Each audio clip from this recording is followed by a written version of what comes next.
Hello. Good afternoon. Hello, Dorot. Hi, Ethan. How are you?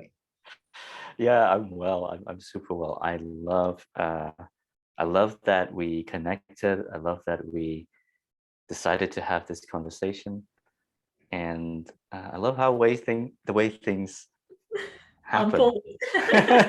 Unfold is the word. Same here. Yes, I think we had the intention to have this call quite a long time. Sorry for delays, but here we are. It's quite exciting. And Yeah, since this is actually our first time together, I think it might be a cool idea to share a little bit more about who we are, maybe, yeah, and how we met. And then maybe from there, we can get into the most exciting part of the conversation, the heartful conversation. Does it yeah. sound? Yes, yes, absolutely. So a bit about me then. I'm a coach. I work with a lot of people in tech companies like leaders, senior leaders, and I work with them on creating more of what they want in their life, at work, and we kind of follow those desires kind of backwards into them to see where it's coming from and kind of help them see what's going on inside that's getting in the way, help them access more of what they want inside them, because quite often we're used to looking outside, we're not Yes. used to looking inside.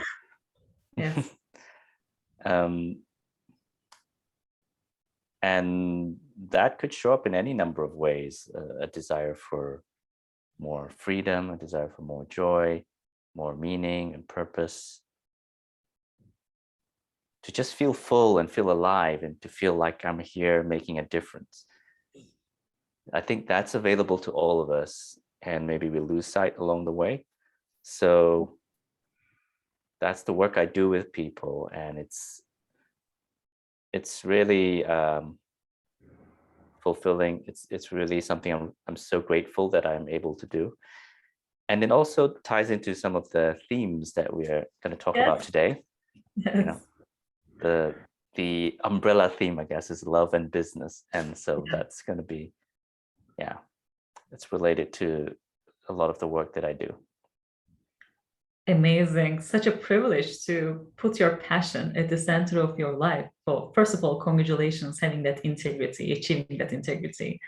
Thank And we you. will unpack in quite a lot of things, but everything that you said articulates why we are having this conversation, because I truly believe that we also Yeah. have everything we need internally. It only takes time to uncover what's hidden inside us and Yes. discover that. And it's such an important process in life. And it can really have different manifestations in business, in personal life, but everything starts internal within. And it's actually one of the common dimensions that I think we were able to connect after our first exchange or interaction. But before we Yes. get there, let me also repeat a little bit my side of the story. So from a professional world side, I am in technology world, leading a product portfolio.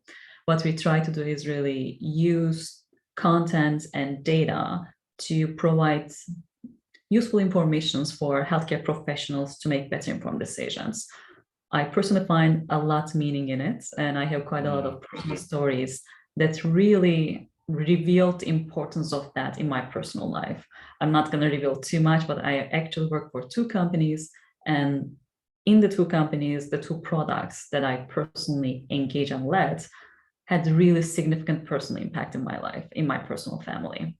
beautiful. It's really such a privilege for me to be a part of that journey and to really also make an impact by doing the things that I truly enjoy as well. Having said that, in the business world, I'm also passionate about bringing a couple of things that I was always exercising in my personal life, but I couldn't maybe find the right venue to channel it in the traditional business context that I was raised in. But as a part of my own internal evolution, I was exploring ways of integrating more of myself into the world that I'm operating in, and Mm, that world turned out to be the business world. So I started bringing a lot of my personal self, which also included that loving dimension, that inclusive dimension, that spiritual dimension to the world. And as a part of the journey, I started sharing some contemplations in my own world where I can really bring a lot more of the heartful conversations back to the business world so that we can truly be our holistic selves as a human being first. And from that groundedness, hopefully we can add more value through the businesses to the society. mm. That's pretty much where I am in my own journey. Yeah, that's amazing. That's amazing, Doric. And I think that ties into how we connected then, because Yeah, let's get into that. It's an interesting one. yeah. So, as I was saying, a lot of this work that I do, it kind of has these it's like these two separate worlds coming together: business, success, goals, and so on. And then the other part, that holistic sense of love and unity and joy, and we've done a good job separating those out, it feels. Yes. and and then so I was on LinkedIn one day and I saw that you had posted this article, and it was about love and business, and I was like, wow, okay, Interesting. here's somebody just talking about it, right? Just out in the open. And I looked at your background, you got Harvard MBA, you're a senior tech leader, and you're out there in the arena, right? Getting your hands dirty and so forth. And so it was really fascinating for me to say, hey, well, here's somebody who's obviously got the left side of the brain and so forth, all functioning very well. But Bringing the right side to catch up. yeah, and I love that you talked about bridging these two worlds. So it was like a no-brainer for me, and that I would definitely want to connect with you and talk to you. So that's what we did. Let me then share my side of the story. Even the way that you reached out was also very personal. It was not only a little small message. I still remember the voice message that you shared, which really made me also to share the same enthusiasm back, saying that, oh my God, there are so much things that we share in common. And that moment, actually, I think we had that instant connection because we were all familiar. And it really felt like we both know what we are talking about. So I had the same instant connection, even with the first message that we shared. And that's actually the first, I think, seed that really carried us to this conversation. It took us a couple months, but here we are. Yeah. Here we are. So I'm really delighted to get to know more individuals. I think that's the whole power for sharing. So instead of really like me contemplating alone myself, which I think I took that path quite a long time. This has been always my life journey. I was just keeping it so much on the personal side. What's really fascinating and delighting to me is really when you open and when you share, how you can get connected to the individuals, to the other hearts who are in the same path with you. And I think as a society, we are going through a huge change. And this is a good time actually to connect to like-minded individuals, like hearted individuals. So I'm super excited to see what this journey will take towards. Yeah. So it's been a very organic process to get here. And I think this Yep. conversation will be more of that. And hello, everyone. We didn't have a chance to do any preparation, so you are actually listening to our flow, which is quite exciting for us as well. Yes.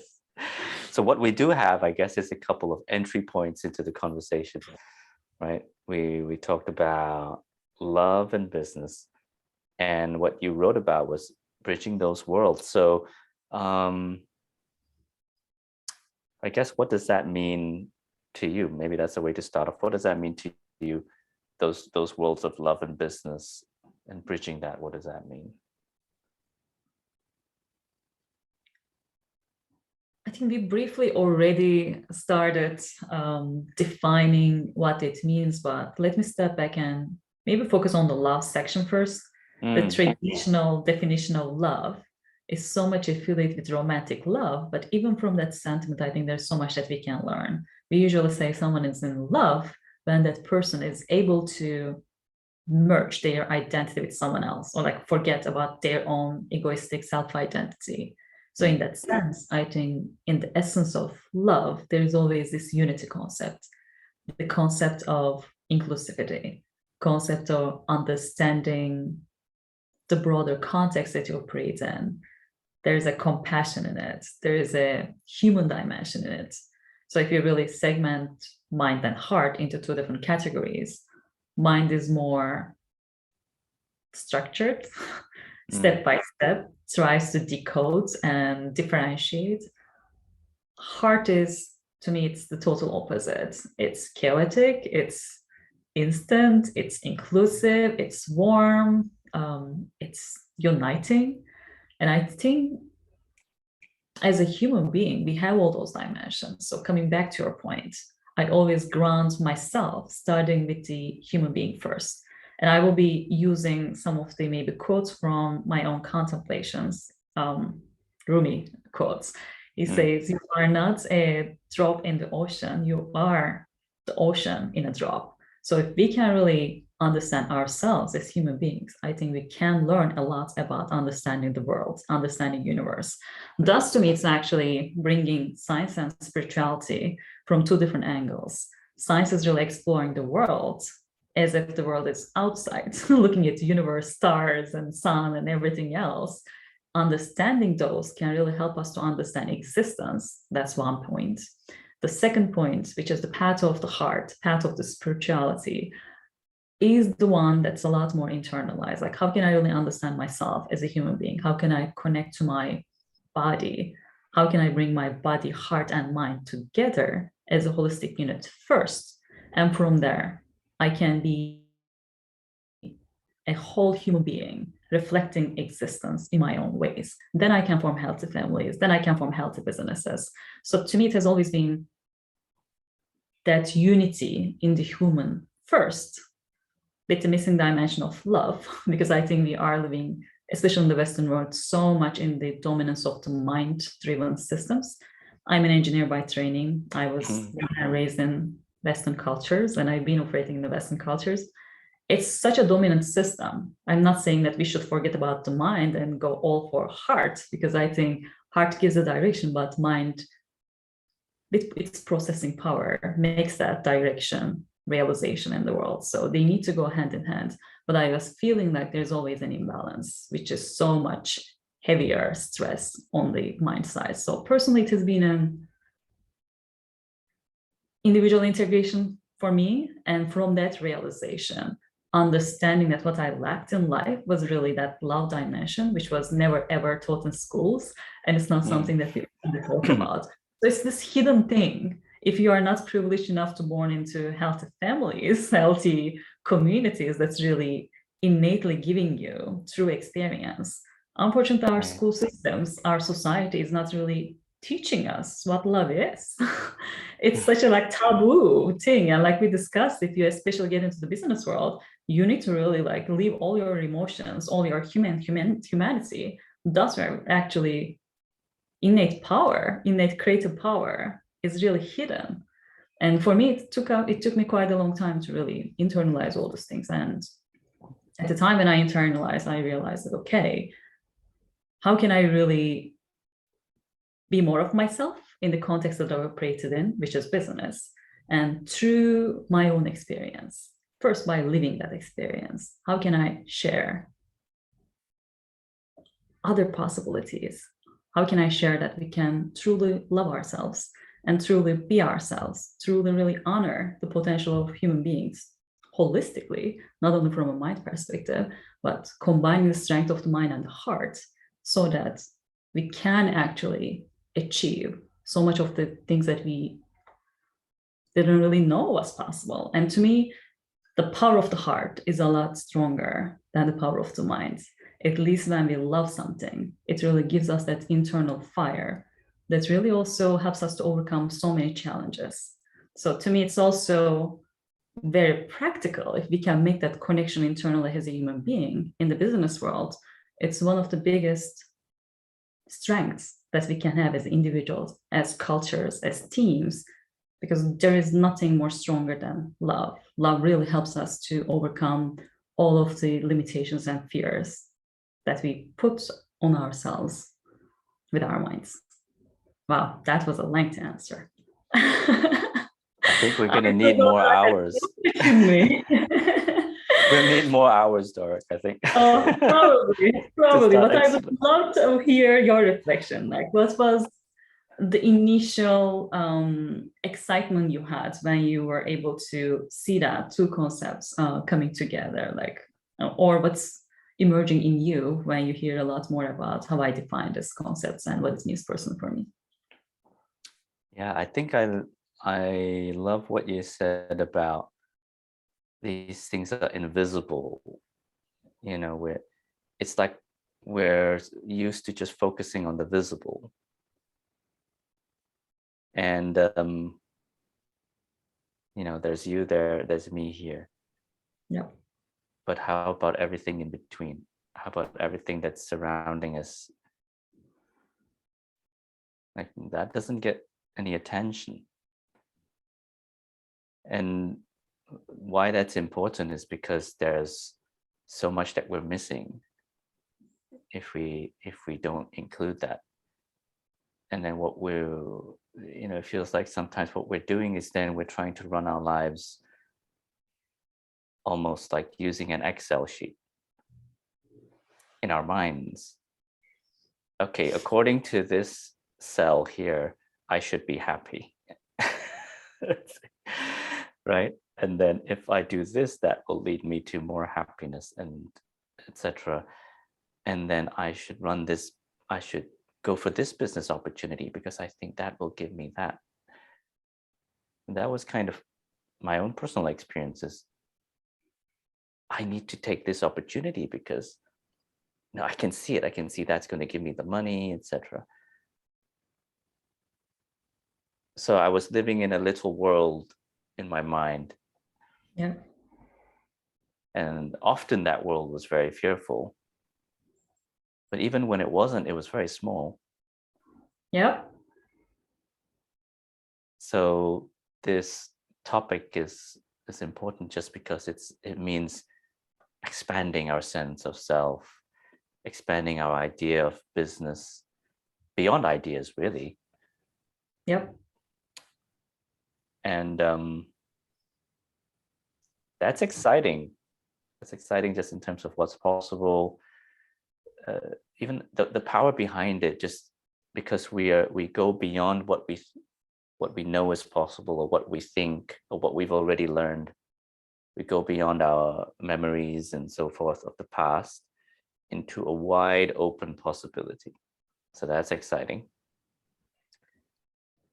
And then that dimension also has, like you said, unity. So the energy that comes from that is a different type of creative energy. So it's true. Yes. It's Yeah. so natural, I think. You don't even expect, you don't even know where it's coming from. It's really, in that sense, you're not really using your mind to come up with something. Your heart or that intuition is using you to channel whatever is supposed to come through you. It's a total different world. I totally agree with you. Yeah. Wow. We're using maybe slightly different words, but clearly sharing the same things. Since we're talking about love, I also refer to the acronym love quite a few times in my articles. The way that I open that terminology in the business context is slightly different. I say living organizations valuing existence. And we can take this back to our concept about loving business or love and business. So I think in today's business world, we are still a little bit fragmented in terms of our approach to certain stakeholders or optimizing for certain things. And nowadays, we're really talking and thinking a lot more about conscious creation models where we can serve all of humanity, not only a couple stakeholders and shareholders in the system. In that sense, loving organizations who put love at the center, inclusivity, unity at the center, they are a part of the natural ecosystem that we operate as humanity. In that sense, the organizations, I think, who can do this well are the ones that can really create living, dynamic organizations, valuing all of existence, including our world, including our planet. So to me, it's a term, given its unity and inclusivity, has also this diversity, inclusivity dimension that we currently talk about in the business world as well. Yeah. But it's usually still, I think, a little bit like check in the box exercise with some certain added on things to ensure that we are making some little small movements. I think in my own terminology, a loving organization, really living organization valuing existence, puts their existential values at the center of their value creation, put the love for certain values that they represent, love for their employees, love for their purpose at the center, and expand from there. So it's a little bit also holistic in nature instead of really attaching a couple little small incremental sustainability metrics just to look like sustainable. Loving businesses are, I think, the businesses who actually rethink everything that they do in terms of value creation and value capture. And instead of really sometimes like manipulating the world that we operate in with our intellectual capacity, why don't we actually use our minds for the betterment of coming up with unseen innovations with the power of our hearts and come up with new models of value creation, value capture that's more aligned with all of existence. And I think unless we do that, it's going to be detrimental for humanity, because I think this COVID crisis really made it very clear. And I will link it back to your reflection. Like, we are breathing the same air.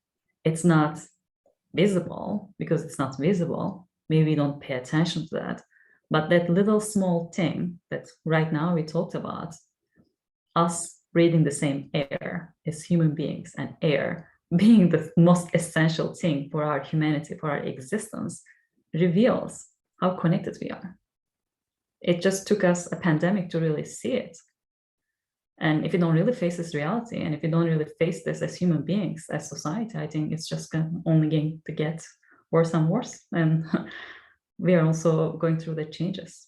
So I think this is really a good time to have these conversations and internalize these conversations in little small ways that we all can, in our human ways, in our business.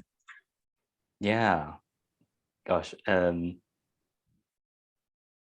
was thinking, as you were talking, Derek, that maybe it would be helpful for listeners if we kind of share stories about how these themes maybe play out in actual situations, so that it goes from context, from conceptual to something more experiential. I would love to give an example that you can share or would love to share. Yeah.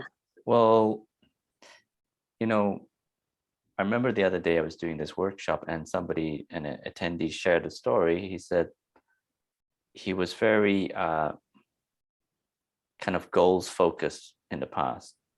So he had a team, and they had these targets and deadlines and so forth. That's how he would run them. So you could say it's very mind driven. Yeah. There was a lot of pressure associated with it. But at the time, he couldn't conceive of any other way to get his team to perform. And now he sees it completely different. Now he says he's done away with that. And he trusts his team. is that he has a very open, honest relationship, more love, you could say, Yes. with the team. The trust comes as it's a natural component of love, and amazingly, they're doing better than ever. And the stress isn't part of it anymore. So he trusts them, they trust him, and there's this open flow of communication and energy, and like what you said, this a different system, a different way of creating value. Yep. And that happened as a natural result of a shift in orientation from just the mind analysis kind of driven thing to something that was more holistic. So I think that's a beautiful example, and it also highlights what's difficult about this, because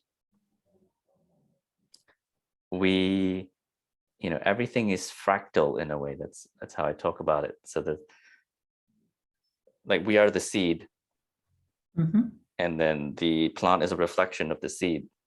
Yep. So if we just told a leader, say, okay, don't set goals anymore, don't use deadlines, just trust your team. Yeah. Now, if they don't have an embodied sense of that, if they don't have that relationship with themselves, it's not going to work. It's not something that they can just take on. It's important for a leader to embody that, so that he or she can inspire others to see what's possible. But I think it's also our responsibility as leaders to really ensure that we are also enabling the same opportunities for the team. So it's not only you as a person, it's also empowering the teams in the right way, so that the team can also internalize that heart and mind dimension, or have enough space or rituals or practices that will enable them to really make their own discovery. If we can only unite individually at the leadership level, at the individual level with the teams, if everyone is really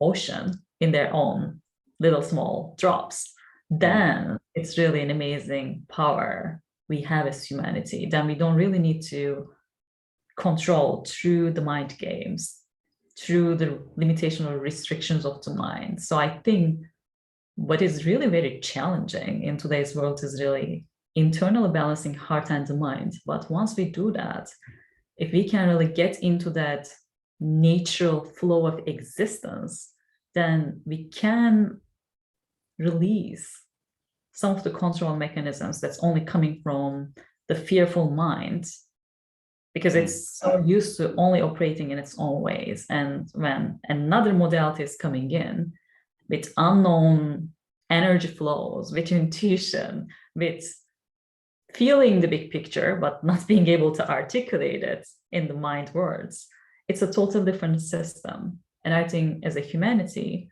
right now, we are trying to hold these things together, or we will be getting to that stage, because clearly I think what's happening in the world is really a transition, where we will be also coming closer to the unity, coming closer to listening to each other, coming closer to compassionately understanding our differences, respecting our differences. So it's fragmented, diversified world of the mind, more and more merging with the unity mindset. It's chaotic right now because it's energy change is happening, and things like unusual change at the energy level, and the manifestations in our world really happens after that. It might even take a couple of years, but I think it is happening internally in the individuals first. Like, I'm observing that synthesis in me better.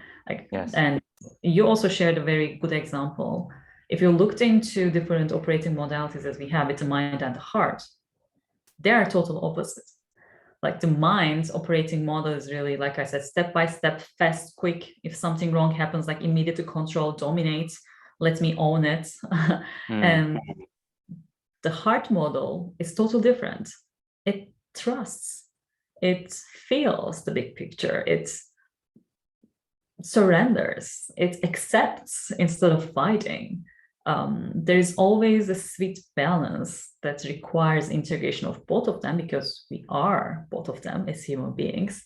But the challenging part is really, we are so used to one operating modality that whenever there's a problem, the only response that we have as individuals, thus as companies, is really, oh, there's a problem here. I need to create more hierarchy and I need to create more control mechanisms. We are not addressing the same problem from the, let's say, heart level, saying, okay, what's the underlying issue?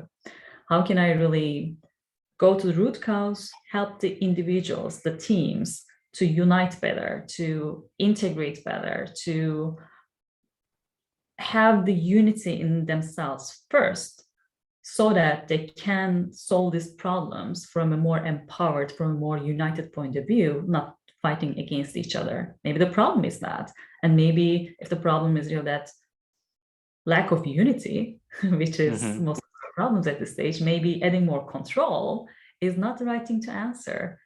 This really made me remember Einstein saying that you can't solve the problems at the level of, at the same conscious level that the problems occur. So you need to really change the dimension. And to me, that switch between heart and the mind is actually the health dimension that really helps us to see things from a different point of view. And I think we lacked so much that unity dimension in our lives that it's not naturally happening. But I'm hopeful that we will get there. But it's a total different system. You just literally need to think total opposite. Whatever your natural instinct is, you need to really say, okay, whatever is my natural instinct, the other is possible. Yeah, that sort of highlights another thing, which is very interesting, is that it sometimes feels like it goes against our habits, our 100%. instinct, Yes. right? Yes. And at the same time, what's fascinating is, at some level, there's often a sense that we know what would actually feel better. Yeah. I remember one person who was leaving his job and thinking, do I tell my boss that I'm leaving because I'm due a bonus? And my kind of initial thought is, wait till I get the bonus before I tell them, because they may not give it to me. But just as we talked about it, and I asked him what actually feels good to him. Yes. Like, he knows. It's like, well, I want to be open and honest. So I think that's really what I would love people to get a sense of, is what we're talking about here can seem very kind of ethereal and, how does this apply to me in my day-to-day life? But I assure you, it applies everywhere. Because often it isn't like love means soft or something like that. Love is if you see it as a kind of way of being, it's a way of being where you have complete freedom to do what you think is right and best. And I mean you as in the true you, the you who has access to all of your intelligence, all of your wisdom, all of your courage, not the you who's scared. Yes. Wow, you touched a very important point. I think sometimes in today's world, we mix softness and sensitivity with vulnerability. When I say vulnerability, being like weak.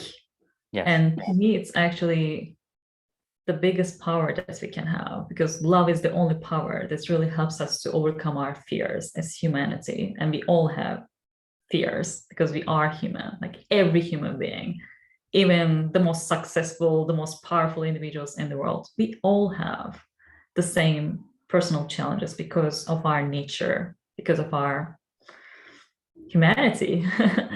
So to me, it's actually the most important liberating power that we can truly have, to truly honor the full potential of what it really means to be a human.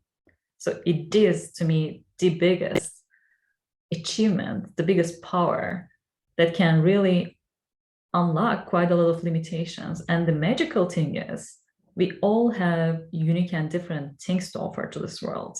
If we can truly connect to that heart vision that we all innately have within us. The problem is really that is clouded with so much societal, family, or other things that we are so brainwashed about that we couldn't even understand what's in us, which one belongs to us, which one doesn't belong to us. It only comes with, I think, trial and error. But in terms of really real business implications, instead of really doing quite a lot of standard things, quite a lot of little small incremental innovations that everyone is able to do, thus it creates competition because no one is differentiated enough, no one is really unique enough, no one is really united enough as an individual and through empowered individuals coming together for a common vision to create unique value positions, unique value creation models in the world. Because we are not doing that today so successfully, hopefully we will get there.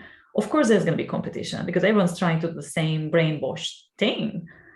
To me, it's really unlocking the true creativity in business as well. It goes through enabling individuals to connect to their hearts first. And if each individual can do that, we sometimes really neglect the importance of one individual having that power. They can change the world. They change the world too. But it starts with, as an individual, us connecting to that innate human power that we also have within us. And from there are so much implications. Coming back to your example, what's an important example in business? Creativity, innovation. Sometimes coming back to previous examples, we said that controlling, giving goals. How do we know that as leaders, the things that we set up as limited options is better than enabling and empowering the teams who are truly connected to who they really are and who are driven with the overarching vision and mission, the heart calling of the company? How do we know that what they're going to come up with is not going to be a lot more creative, a lot more aligned with the dynamic context that the world operates in? So to me, it's the difference between that and life.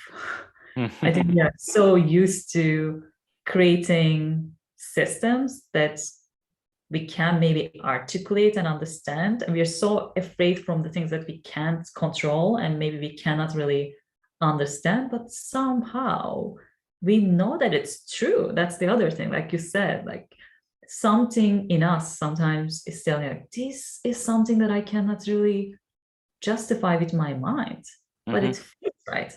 And there are actually so much studies behind this too. Our mind has a limited capacity for decision making, for example. You can only entertain like 3 to 5 options. Let's say that you're a super computer, 10 different options in your mind. The difference between making decisions with the mind versus with the intuition, with the heart path, is really that heart path. If you can have that internal connection within you, through that connection, because you're a part of existence, if you can have that existential connection in you first, then you connect to the whole of existence. Then you will be able to feel quite a lot of, let's say from the mind perspective, there are 10 different options that you are able to process with your supercomputer. But from your heart, you would be able to process 10,000 different simulations and feel whatever is right for you. The challenge is really, it's not going to be easy for the mind to decode, but in your heart, you know how it feels. And I think this is our superpower. Again, like the creative power of this is really tremendous in terms of business implications, not personal implications. Like my mind can only give me 5 options. If I can connect to my heart, I can come up with 5,000 options and I can feel which one is right. To me, that's practical. That's a human superpower. And I think that is what's still going to differentiate us in this realm of AIs and machines and who is going to be in kind of the game. I don't know what will happen, of course, but at least I still feel like in my lifetime, we might have some differentiation. Yeah.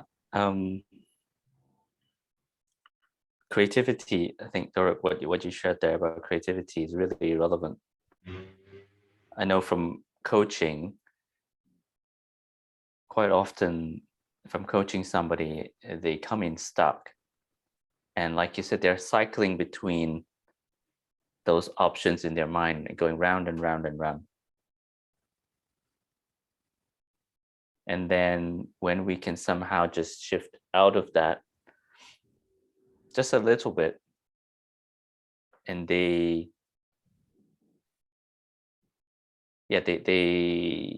kind of reconnect back to something greater than those ideas in their minds, all of a sudden they have another solution. And they didn't even have to make an effort. It's not like I told them, sit down and write a list of 60 different options. Maybe that's one way to kind of brute force your way through it. Yeah. But it was more like once they let go of those ideas that they had, then better, more powerful, more creative ideas started flowing. And this is absolutely super relevant to leadership, to business, because as a leader, I've seen people, and maybe you probably have as well, somebody makes a decision from that kind of closed perspective. Yeah. The other people around them are in fear versus love. That's another topic we could go into. Yeah. Fear versus love. And so from the fear, they don't feel like they have the power to challenge or to question. Of course. So now you have a whole team of people putting all their energy towards this idea that came out of those limited options. And then 6 months later, nothing much is happening and so forth. People are resentful because they were not fully on board, but they didn't dare to question. Yeah. The leader is frustrated because they don't see anything happening, and they feel like they were not sure if they were right, but nobody else had better ideas anyway. Right? So the cost can be huge. The cost can be in the millions, and there isn't enough awareness about where these problems tend to start from in the first place, which is our relationship with ourselves, our state of mind, our state of being. Yeah. And I will come back to just another reflection of the differences between heart and the mind paths. We are so used to coming up with quick solutions, like quick wins. It's such an important thing, like fail fast, like fast. No one really understands the implications of jumping into execution without really understanding implications, without really internalizing things at the energy level, at the individual and the team level. To me, that's also another very good example that we can find hundreds of examples in real life. Your example was another reflection of that, like come up with very quickly, like 50 different ideas. Instead, why don't we really, yes, let's use the mind too, but let's take some time to really internalize things, meditate on things at the energy level, let things to settle down instead of really immediate decisions. And also let's do a lot more assessment, coming back to the unity, instead of letting things fail fast without really understanding contextual implications. And this is also another thing that's really probably going to be one of my next contemplations, like in the startup world, like it's okay to do things that are not legal, like fail fast. We don't ever worry about the implications on the context, similar to your example, like come up with 50 different ideas without really understanding what's the next step, what are the downstream implications at the universal context that we operate in. And to me, it's the unhealthy and imbalanced, like go fast thinking that needs to be a lot more balanced with the unity mindset coming into the picture and balancing that fastness with the effectiveness, with the long-term sustainability and quality of the options. And again, like if you're really so quick, we are also, this comes back to, I think, our operating model as a humanity. We're not used to really being. We are so used to doing. And that doesn't really help us to really internalize what we want to do too. Like we need to first, we need to use our heart to dream about something, to have an intention. Then we can use our minds to bring our attention for achieving that intention. Then we have different initiatives, different do activities to really bring that intention to life. But sometimes we just skip all this process. We are so obsessed with doing, and we are not really being. And without really being, we don't have enough innate power to continue. And whatever we do is not sustainable. It's not sustainable at the individual level. It's not sustainable at the company level. It's not sustainable in the world, because we built quick and dirty things that are not sustainable, because we are so stuck in this quick and fast do mindset. We need to be human beings. Yeah, and I think then as a consequence of that, then one of the consequences is lots of churn when the being is sacrificed for the doing. And parenting is as a personal domain where I get to see this play out all the time, because quite often, if I want to get my son, say, to do something, the simplest, most convenient response is to raise my voice and command him, so it's an application of force. Do faster, get him to do it. But is this the most sustainable and effective and long-term healthy option? Yeah, so that's it's exactly the same in leadership in a company. It looks different. We use different words and so forth, but energetically, it's the same thing, and it has the same consequences, because what happens on the other side of the receiving end, when that person receives that from you as a leader, is contraction and fear and resentment, and energy goes down, and autonomy goes down, freedom goes down, creativity goes away. So this is playing out in every interaction. Well said. And now that you mentioned parenthood, I would like to maybe invite you to share your little conversation that you had with your daughter before joining this call. And it might be actually a good closure for our time, because clearly time is really flying, but we need to have at one point a goodbye. But this might be actually a good opportunity for us to really share our good intentions for the future generations as well. But why don't you share that little small story that you shared with me? Yeah, well, I like to be open with my kids. So earlier I was saying to my daughter, well, later I'm going to be having a conversation, going to be talking about love and business. And I asked her, she's 10, and I asked her, what do you think about that, love and business, that topic? She says, Daddy, I don't even know what that means. But I think that speaks to why we want to have the conversation, because why are these two topics so far apart that we even struggle to put them together, right? And there's value in that. Yep, that was my reaction. That's the whole reason that we're having this conversation, because our generations, we were not lucky enough, but the future generations, hopefully we will save future generations. But honestly, we're just kidding, but I think this is actually an amazing time to be in the world. Although we are going through turbulent times, like I said, I'm hopeful. I think these are growth pains. These are the pains that will really help us to really have better integrated lives as individuals. And through that existence, we would be able to form healthier families, healthier businesses, healthier societies. So I'm really hopeful. This is not really talk.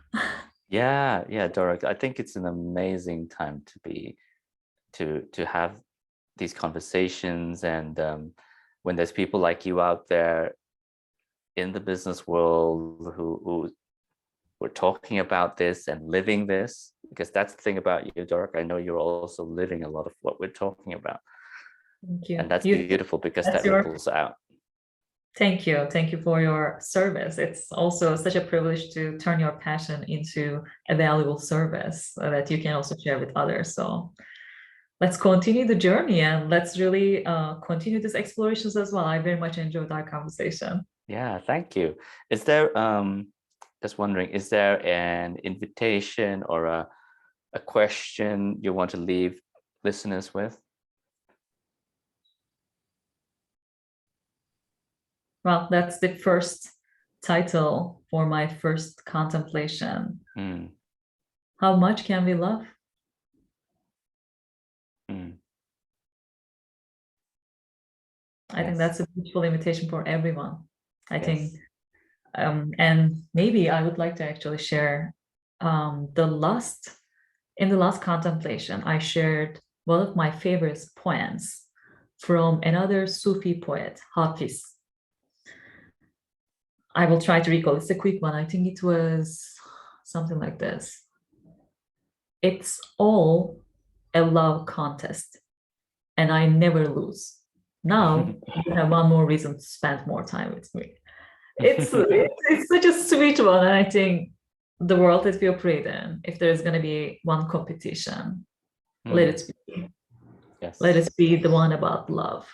Let it be the one about this innate human magic and gift we all have as humanity that unites us, but also through that unification empowers us to be different as well, because when we are connected to our hearts, coming back to our heart connection being the superpower that we have to overcome our fears so that we can truly be ourselves as authentic reflections of existence. To me, it's the first step for that authentic reflection. So the right question to ask is really, how much can you love? Yeah, I love you? That was an amazing question. I would love to hear your reflection. No, I love that question. And when I hear that question, I think about applying it everywhere. Yes. Everywhere. My relationships, at work, at the grocery store, to 100%. Myself. And so I would back that. I would say go with that question. And to anybody listening, if there's something that resonates with you about this conversation, stay with it, because there's a lot more to see there. And if there's something about this conversation that really puts you off, that you really struggle with it, where you may even resent it, like, why are these two people talking about this weird topic? Like, what's wrong with them? Right? Then I also encourage you to stay with it, because if you have that reaction,